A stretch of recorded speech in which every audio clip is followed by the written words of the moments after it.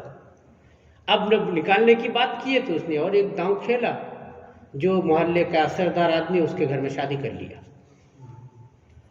سمجھ گئے، کس کے یہاں شادی کیا ہے، ملک والوں کے، ہاں ملک والوں کے، ہاں، بیوی اس کی پہلے کی ہے، 4 بچے بھی ہیں پہلے کے، ایک اور شادی کر لیا، اب داماد کو کون بھگائے گا، ایسا ہے، یہ سسٹم چلتا ہے ان کا۔ تو جب ایمان والوں سے ملتے ہیں تو آپ کے جیسا بات کریں گے، نہیں ہم تو ایمان والے ہیں، ہم تو سنی ہیں، اور جب اکیلے اپنے شیطانوں کے پاس ہوتے ہیں تو کہتے ہیں ہم تمہارے ساتھ ہیں، ہم تو یوں ہی ہنسی کرتے تھے، یعنی ہم تو سنیوں کا مذاق اڑانے جاتے تھے، ایسا معاذ اللہ، ہم تو ایمان والوں کا مذاق اڑانے جاتے ہیں۔ یہ ان کی خاص بات دیکھیے، یہاں شیطان سے مراد کفار ہے، وہ سردار مراد ہے جو اغوا کرنے میں مصروف رہتے ہیں، یہ منافق جب ان سے ملتے تو کہتے ہیں کہ ہم تمہارے ساتھ ہیں، اور مسلمانوں سے ملنا فریب دینے کے لیے، مذاق اڑانے کے لیے ہے، ہم ان کو دھوکہ دینے جاتے ہیں، ان کے پاس جا کے بیٹھتے ہیں تاکہ ان کے راز معلوم ہو سکے، ہم ان کا مذاق اڑانے کے لیے جاتے ہیں تاکہ ہم وہاں سے باتیں سیکھیں اور آ کے پھر اس کا جواب تیار کریں۔ یہ ان لوگوں کا دستور رہتا تھا، یہ کہا کرتے تھے۔ اللہ فرما رہا ہے اللہ یستہزئ بہم ویمدھم فی طغیانہم یعمہون، اللہ ان سے استہزاء فرماتا ہے جیسے اس کی شان کے لائق ہے۔ ہنسی اڑانا، مذاق کرنا یہ تو اللہ کی شان کے لائق نہیں۔ یہاں استہزاء فرمانے کا مطلب یہ ہے کہ وہ استہزاء کرتے، مذاق اڑاتے ہیں ایمان والوں کا، اللہ ان کے مذاق اڑانے کا عذاب دیتا ہے، ان کے پول کھول دیتا ہے۔ ایک پول کھولا نا، سرکار کو اللہ نے حکم دیا، یہ پہلے کیا کرتے تھے، اگر محمد غیب جانتے تو بتا دیتے نا، ہمارے دل میں تو کیا ہے معلوم نہیں ہے ان کو، ہم آتے ہیں مسجد میں نماز پڑھتے ہیں، کہاں ہم کو پکڑ پائے۔ وقت آیا جب اللہ کے حبیب نے جمعہ کے دن برسر ممبر کھڑے ہو کر کے ایک ایک کا نام لے لے کے بھگایا، اخرج یا فلاں فانک منافق، فلاں نکل مسجد سے، تو منافق ہے، فلاں نکل، 80 لوگوں کو بھگایا تھا۔ یہ ہے اللہ نے پول کھولا، جب تک اللہ نے حکم نہیں دیا اللہ کے حبیب رحمۃ اللہ علیہ برداشت کرتے رہتے تھے۔ یہ ہے جب بات کھل گئی۔ اچھا آج اگر کسی ایسے کو مسجدوں سے بھگایا جاتا ہے تو کچھ لوگوں کو، ہمارے بھائیوں کو بھی تکلیف ہو جاتی ہے کہ یار کیوں بھگا رہے ہو، آیا تو نماز پڑھ لینے دو، یہ بات آ جاتی ہے، پڑھ لینے دو، چلے جائے گا نماز پڑھ کے۔ نہیں، جب تک راز نہیں کھلا تھا، جب تک ان کا پول نہیں کھلا تھا، تب تک رسول اللہ نے بھی پڑھنے دیا۔ جب راز کھل گیا تو خود رسول اللہ نے بھگایا، اور ہم کون ہیں؟ اب کوئی قرآن نازل ہونے والا تو ہے نہیں، اب کوئی اللہ کے یہاں سے فرشتہ آ کے بتائے گا کیا کہ چلو 10 سال کے بعد کہ یہ پکا ہی ہے منافق، اس کو بھگا دینا چاہیے۔ ہمارے رسول نے ہمارے لیے دین کو واضح کر دیا، راستہ ہم کو مل گیا ہے کہ اب ہم کو سمجھ میں آ جائے گا یہ منافق، بھگا دیں گے فوراً، ہم انتظار نہیں کریں گے، کیونکہ اب قرآن آنے والا نہیں ہے، اب جبریل نازل ہو کے کوئی آیت بتانے والے نہیں ہیں، جو آیا آ گیا، مکمل ہو چکا ہے دین ہمارا، اب پتہ چلے گا یہ بھگا دیں گے۔ رسول اللہ کی سنت کبھی کبھی ادا کرنے کا موقع ملتی ہے تو کوئی چھوڑیں گے بھائی، ہمیشہ تھوڑی ملتی ہے ادا کرنے کا موقع، کبھی کبھی موقع ملتا ہے، تو جب موقع ملے اس سنت کو ادا کر لیں گے انشاءاللہ۔ اللہ ان سے استہزاء فرماتا ہے جیسا اس کی شان کے لائق ہے، اور انہیں ڈھیل دیتا ہے کہ اپنی سرکشی میں بھٹکتے رہیں۔